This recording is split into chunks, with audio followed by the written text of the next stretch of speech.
Bonsoir bien-aimés, que Dieu vous bénisse. Dans le nom de Jésus, soyez tous bénis de partout où vous me suivez. Je suis le prophète Daolodi Shama. Je suis venu ce soir pour vous donner une bonne nouvelle de la part de Dieu. La Bible dit ceci dans Proverbe chapitre 60 verset 14. Avec Dieu, nous ferons des exploits et il écrasera nos ennemis. Il est très important de savoir, bien-aimés, que si nous ne faisons pas des exploits avec Dieu, il ne pourra pas écraser nos ennemis. Vous devez savoir une seule chose. Le combat spirituel, c'est un combat qui est stratégique. Voilà. Si toi-même tu te lèves de par tes propres forces et tu veux combattre le diable, ton ennemi, tu ne pourras pas. Il va te vaincre.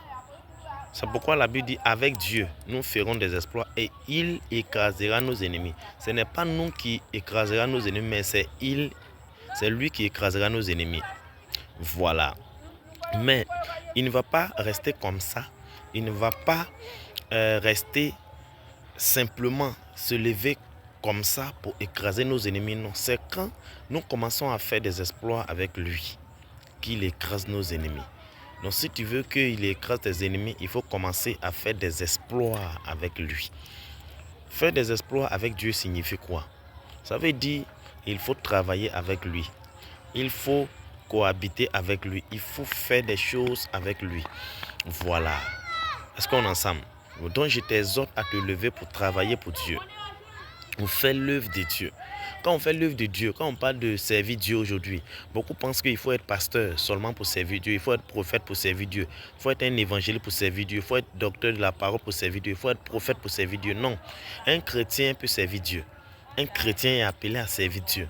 Quel qu'en soit ce que tu fais dans ton église, c'est le service de Dieu. Quel qu'en soit ce que tu fais dans la rue, l'évangélisation, c'est le service de Dieu. Oui, c'est le service de Dieu. Donc, lève-toi et fais ce que Dieu met dans ton cœur.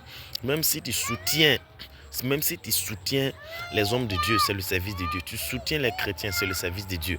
Voilà, ne nous asseyons pas comme ça et nous allons combattre nos ennemis simplement. Non.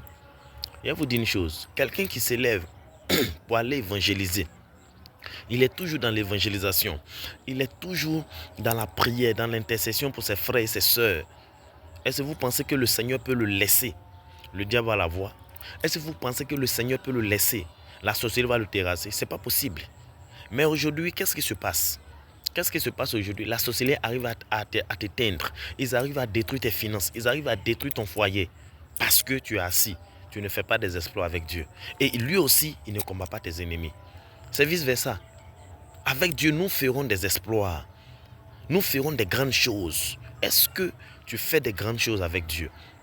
Est-ce que tu te lèves, tu dis cette année, je dois servir Dieu. Cette année, dans mon lieu de travail, je dois envoyer 4 personnes à l'église. Je dois convertir 4 personnes à Christ. Est-ce que cette année, je dois tout faire dans ma marche chrétienne pour amener quelqu'un à l'église? Est-ce que tu te poses cette question? Oui, est-ce que tu te poses cette question? Si tu te poses cette question, tu vas voir le Seigneur va te lever pour te secourir. Il va te secourir. Ma prière ce soir est que la grâce de Dieu soit sur toi, la main de Dieu soit sur toi, que la puissance de Dieu descende sur toi. Dieu te donne la force de se lever et de faire des exploits avec lui afin qu'il écrase les ennemis. Soyez bénis. Shalom à vous, je vous aime tous.